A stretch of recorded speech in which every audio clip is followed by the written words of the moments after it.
Hello everyone, my name is NAZUREEN MIASIN and I will be presenting our group's Board 1. Our topic is the Ecological Disturbance Assessment using GIS analysis in Klang Valley, Klang. For our side, we have chosen Pekan Kapar, Klang, which is an industrial area. Our main issue it is the ecological disturbance. In Klang Valley, it is a highly urbanized region in Malaysia. Due to that kind of development, destruction of forests and loss of vegetation, especially around river and heavy industrial area, has contributed to ecological disturbance. The aim of this analysis is to develop Kapar as sustainable suburban with its natural buffer zone to enhance environment quality by applying ecological approaches.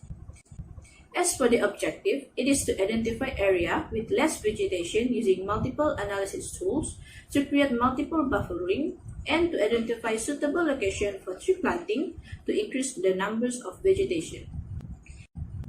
There are two case studies done, which are first, vegetation vulnerability by using GIS and RS technique at Sensua watershed, Ethiopia, where they have deforestation as major cause of prevailing land degradation and loss of vegetation, which has greatly affected climate change and biodiversity.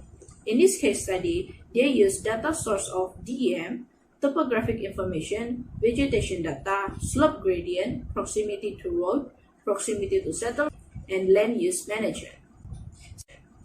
Second case study is the use of GIS tool for environmental conflict resolution at Map Thafat, Industrial Zone, Thailand, where they have air and water pollution as their main issue that has greatly affected their health. In this case study, they use geographical information system and remote sensing to do wide assessment upon the area. As for our side, the GIS analysis done is buffering, where it is projected along Kapar Besar River by using hydrology shapefile. Slope percentage, where it is used to analyze angle to topographic surface. Watershed point, where it is used to conduct water remediation studies on a large scale. And area calculation, where it is used to calculate vegetation area. The data involved for our side is land use data, vegetation, and hydrology. As conclusion for Board 1, ecological disturbance greatly impacted a large portion of land in Malaysia.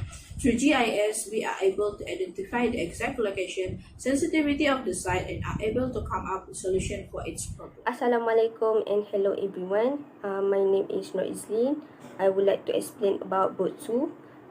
Based on the previous issue that have been explained by NAZUREEN, we have identified the area of less vegetation and weed buffer in Klang Valley by using buffering analysis, slope percentage analysis, watershed analysis, and area calculation analysis. We can see the flowchart of the following analysis. For the result of analysis, there are three colors that considered as sensitivity. First, red as high, yellow as moderate, and green as low sensitivity. The red area represent of area that we must need to take action. Throughout discussion, buffer zone need to consider the river sensitivity, which is Kapar Besar River. The slope percentage need to both cut and fill and slope along stream bank protection. As improvement, the need to propose shallow stabilized with recycled plastic bin for a long term. The lot support for slope stabilization and smart slope design.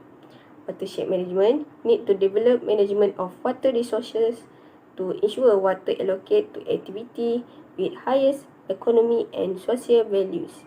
In conclusion, the sustainable management of ecosystem requires substantial changes in institution and governance, which is incentive both of them. Action such as integration of ecosystem management is what we need.